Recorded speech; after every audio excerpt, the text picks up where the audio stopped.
Mike McGlone, the ECB is going to be buying $69 billion worth of bonds every single month. We see the euro going down. Gold, however, it's not really popping too much. It's up around 0.75%. Tell me why.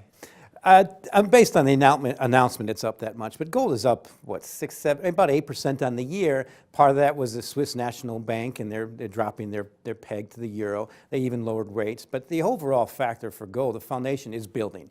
We talked about this before. That foundation around 1,200 was very strong. Gold's around 1,300 now, which is probably pretty good resistance. It's likely to range between 12, probably already put in low, maybe up to 1,400 this year. Is there another catalyst that can really knock it out of that range? Will the Greek election do it? What will do it? It could help. I think more of the same. And this is a deflationary environment. And deflation, like inflation, is generally good for gold. But the reason deflation is good is it kind of usually coincides with economic distress and financial distress, and that's what we're seeing. So that underlying opportunity cost for gold, which is usually base interest rates, being negative, is very attractive for a non-income producing asset and store of value like gold. So to me, it's still pretty good. I don't know what the next catalyst is going to be, but overall, the foundation is quite attractive. Especially in terms of euros. But let's talk about silver right now. That was one of your calls last time we spoke. Silver has done very well. I think it's up around 16% year to date. What can take this higher? It's one of the best performing metals this year, and partly because it's one of the worst performing the last 2 years.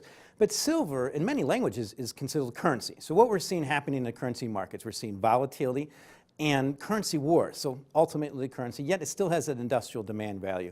So silver currently around $18 is probably going to run into good resistance around 20.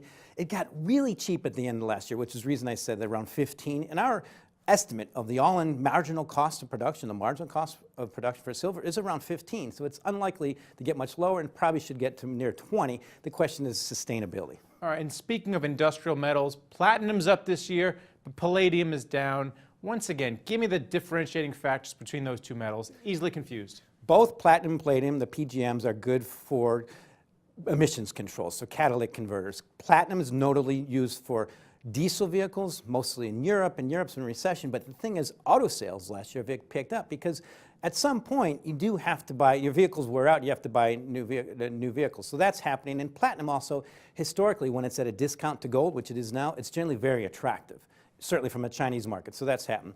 Palladium is really more for the gasoline market, notably China, and it's the most industrial of all the precious metals. And just like a lot of the other industrial commodities, palladium's been one of the best performers the last few years, and lately it's declined a little as people look for the store value in gold and silver.